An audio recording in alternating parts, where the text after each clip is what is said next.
Alors ici nous sommes au petit lac de la Martine et la raison pour laquelle nous sommes là aujourd'hui, c'est que nous allons procéder à des aménagements.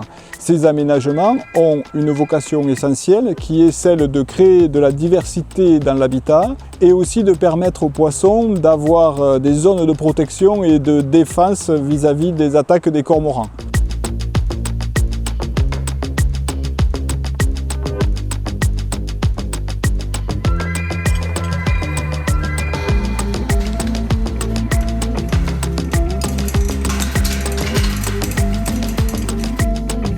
Nous avons mis en place des cages contenant des branchages. Ces branchages ayant pour vocation de créer de la complexité de la structure, ce qui fait que ça va attirer les poissons lorsqu'ils vont être chassés par les cormorans, qui vont largement pouvoir passer à travers les grillages parce que les mailles sont très grosses, mais elles sont quand même trop petites pour que les cormorans puissent y pénétrer. C'est un dispositif que nous expérimentons ici, l'idée étant que nous expérimentons divers types d'aménagements de manière à ensuite éventuellement les dupliquer ou pas, si on s'aperçoit qu'ils ont porté leurs fruits.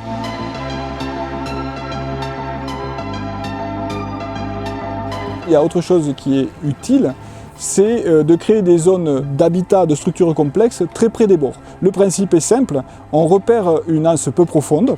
Dans cette anse peu profonde, on va entasser des branchages et on va couper l'accès au large par un grillage. Les poissons qui naturellement suivent les bords quand ils sont paniqués finissent par se retrouver dans ces tas de branches et ils sont à l'abri des cormorans. On a vu que ça fonctionnait bien parce que bizarrement les cormorans sont des chasseurs de pleine eau et donc on a décidé de reproduire ce dispositif sur les autres angles du plan d'eau.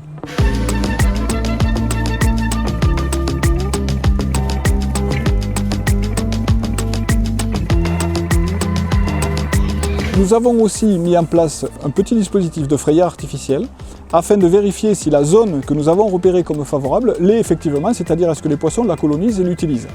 Cette frayère artificielle va nous permettre de vérifier si on a des pontes dessus.